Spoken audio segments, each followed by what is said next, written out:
Alright, so what's going on, guys? My name's Chopper and welcome back everybody to a brand new video on the channel. Today what we're going to be discussing is the top 10 things that only pro PUBG players do. Now when I'm defining pro players, I'm talking about anybody who maybe plays on a professional team, perhaps they're a Twitch streamer or a YouTuber, or anybody who's just generally good at this and exceptional at PUBG, and tips that they would give you on getting better. Now these tips are going to apply for both third person perspectives and first person, so no matter what kind of player you are, these tips are bound to help you. And the more likely that you do these things that are going to be listed in this video, the more likely you are probably to get better at this game.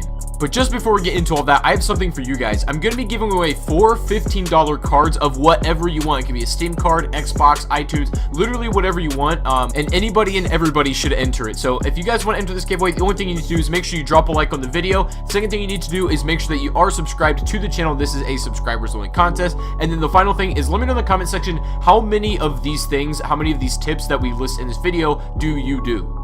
Basically, you can just give me a number on a scale of 1 to 10 of how many of these tips you implement into your own playstyle when you're playing PUBG. But as one final thing, not a requirement at all, but if you're interested, I do have a Discord server, and if you want PUBG teammates either on mobile, on Xbox, or on PC, go and join the server, and there's always people looking all day, so if you want to squad up with somebody, then this is the place to be. But other than that, let's go and get started on the top 10 things that only pro PUBG players do. So coming in at the number 10 spot is carrying extra scopes for any given situation that you'll have the range for. So basically, these tips are going to get a little bit more advanced as we go on, but this is kind of starting at the bottom here. Now, if you don't really know what this is mostly the easiest way to do it on PC, as you can switch very fast. But say you're carrying around an M4 and a Kar 98, right? Your Kar 98 probably has the scope on it, and your M4 either has maybe a red dot or a hollow. That's typically what's ran. But if you also carry a 4x with you that you can quickly tab and switch between to put on the M4, let's say you tag somebody with your Kar 98, but he's like one shot and he's lit up, you got to finish him off. You can quickly throw the 4X onto the M4 and quickly finish off that guy before he gets away. This doesn't just have to be with a 4x scope. It can be with anything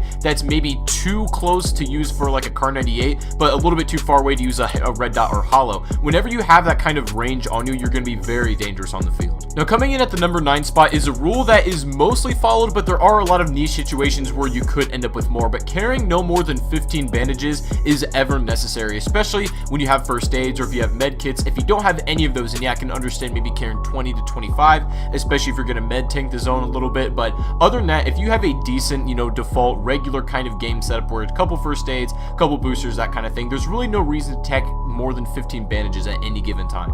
And yes, I am fully aware that there are definitely the situations where you do need them, especially if you're playing squads and your other teammates don't have any and they definitely need them. It can be very useful for that, but in solos and duos, and especially if you only have like a level 2 or 1 bag, if you don't have that luxury of a 3 bag, then there's really no reason to have more than 15, as it's going to take up a lot of space, and bandages they take long to use as well, so they're not super efficient in my opinion. Bandages have been almost rendered completely useless with how common first aids are, and now the additions of actual adrenaline syringes that you can find around, and they're not in airdrops anymore, so they kind of make bandages obsolete in a way. They are still useful, but really no more than 15 you need. Now coming in at the number 8 spot is a very overlooked one, and I think even pro players still don't ever think about this sometimes. It's something that is able to slip under the radar of a lot of players, and this is knowing when to remove your suppressor off your gun, especially in the final circle. What I mean by this is normally in the final circle, the whole point of a suppressor is to be able to hide your position or make it harder for enemies to find you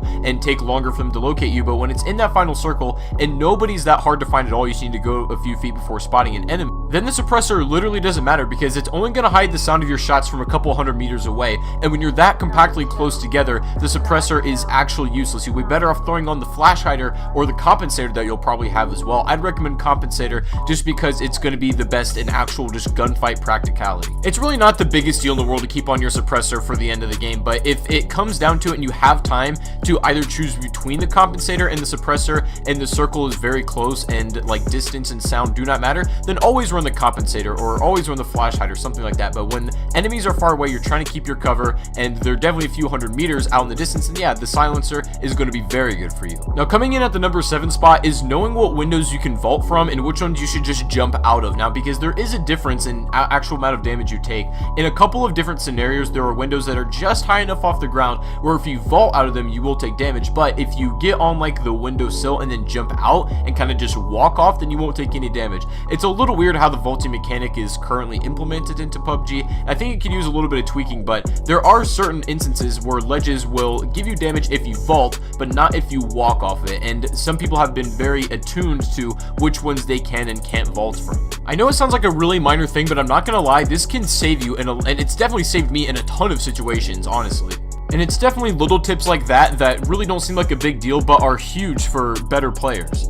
Now, coming in at the number 6 spot is definitely a good tip, but it's not as important as it used to be when the game was first coming out, and not taking level 3 bags is a thing for a lot of players. It used to be for me. I don't really care anymore because it's not as important as it was, and the meta of PUBG has changed so much that it's kind of irrelevant. You can take whatever bag you want, but back in the day, you would be probably better off with a level 2 bag just playing solo. A level 3 bag is kind of like an unnecessary amount of carrying space. You don't need it for one player, and also it makes you stick out a lot. Back in the day, how people used to play PUBG is they would always sit by a tree or try to lay down and snake the zone, as people didn't really know what they were doing, and you know, players have learned a lot more about this game, so they play more confidently. But back then, you were very easily spotted by the tallness of your backpack, and you could be picked out of the grass very easily if you had a level 3. Not just me, but a lot of other pro players and streamers will recommend that same tip to you as well. Maybe not so much anymore, but definitely back then. And it's kind of like an older tip, but I think it still holds true to some extent in PUBG today. I don't really care if I have a level 3 bag, I'll take that, but I used to only take a level 3 bag over a 1, but if I had a 2, that's what I would be satisfied with. So coming in at the number 5 spot is a tip that I recommend that everybody gets in the habit of because it's super useful and it saved my life so much. And this is moving while using any kind of meds, whether it's a bandage, a first aid kit, an adrenaline, energy drink, you know, literally whatever. Whenever you have to be like stood there and using a kind of action out in the open, make sure you're at least moving a little bit. They've patched it to where you used to just be able to crouch up and down to kind of like bob your head so nobody would headshot you, and that would save your life a lot. But now you can kind of hit your movement keys very slightly, and you can kind of keep on your feet and move around a little bit, and it helps a lot. You'll see me every time in my gameplay, whether I'm hitting a med kit or using an energy drink, using some kind of booster, I'm always moving around. And I know that sounds like a very minor thing, but trust me, it's very helpful. I'm not really sure how well that translates over into the Xbox version and mobile version of the game, but if that's possible, then I would recommend that to you for sure. Now, coming in at our number 4 spot is being able to switch seats in a vehicle while moving, and this is like a very hardcore tip. Now, there really aren't any players that are like perfect at this kind of thing, but what I'm talking about is, say you're in a UAZ and it's just you driving, you see somebody on the road or in also a vehicle driving next to you, you can quickly hit Control 2 or whatever button it is for you to switch into your passenger seat and let your car kind of drift on the current trajectory, but be able to shoot out the window while it's going, and you know, nobody else is driving it, and then switching back after you kill the guy to get back in your driver's seat and then, you know, get away from there. That's a super hard thing to do. I've really only done it successful a few times, and it's difficult. However, when you successfully pull that kind of thing off, it's absolutely exhilarating. Go and try it and see how difficult it is for yourself. Now, coming in at the number 3 spot is paying attention to the kill feed and basically using that to make better decisions within your game.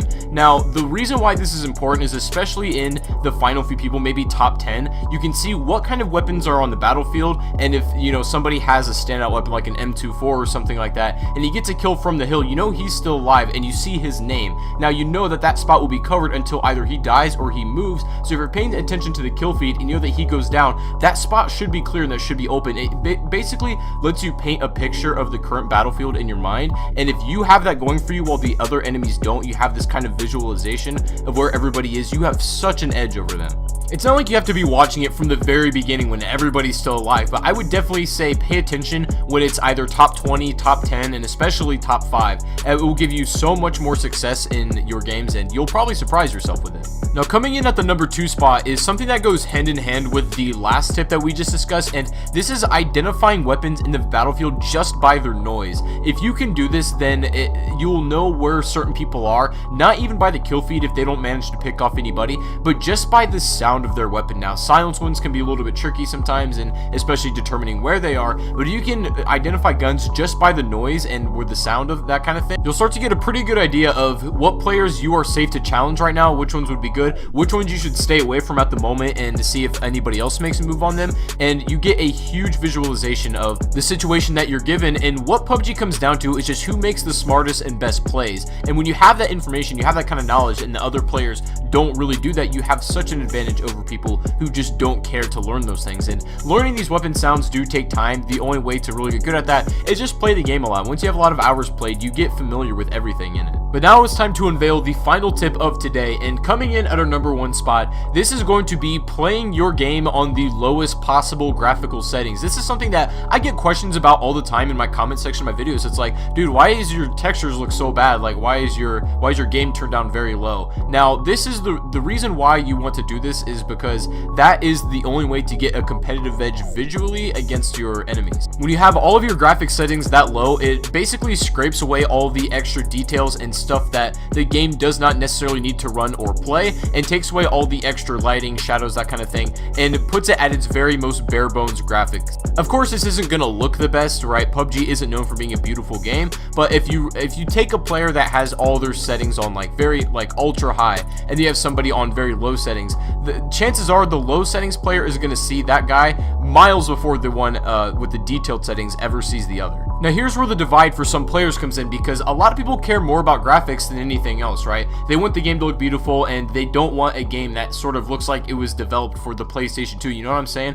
I get that PUBG can look very ugly sometimes, and I don't really play PUBG because it's a pretty game. I play it, you know, to have a competitive edge against other players, and some people just have their priorities different. Some people prefer the graphics kind of things, and some people just want to have the best way to play actual, like, competitively possible. There's no right or wrong way to do it. It's just two different types of players. Some people like the scenery kind of mode of playing PUBG more, and then some people like this way, and it doesn't really matter at the end of the day. You just have to kind of figure out what kind of player you are. But if you are serious about playing it competitive or taking it seriously, then you're gonna want to play on everything, all of your graphics settings very low, or at least low nonetheless. But I think that is going to be our list of top 10 things that pro players do in PUBG, and you guys can let me know in the comment section how many of these tips do you apply to your gameplay. Also, if you have any other tips that you think that very good players do in this game, then let me know what that is in the comment section down below. But I think we can go ahead and wrap the video up here. Guys, thank you so much for watching. Make sure you do enter the giveaway from the beginning of the video and just follow the rules on that. And also, if you want to go and join the Discord server, then I'd appreciate that a lot. But thank you guys so much for watching. I hope you have a great rest of your day or night wherever you are,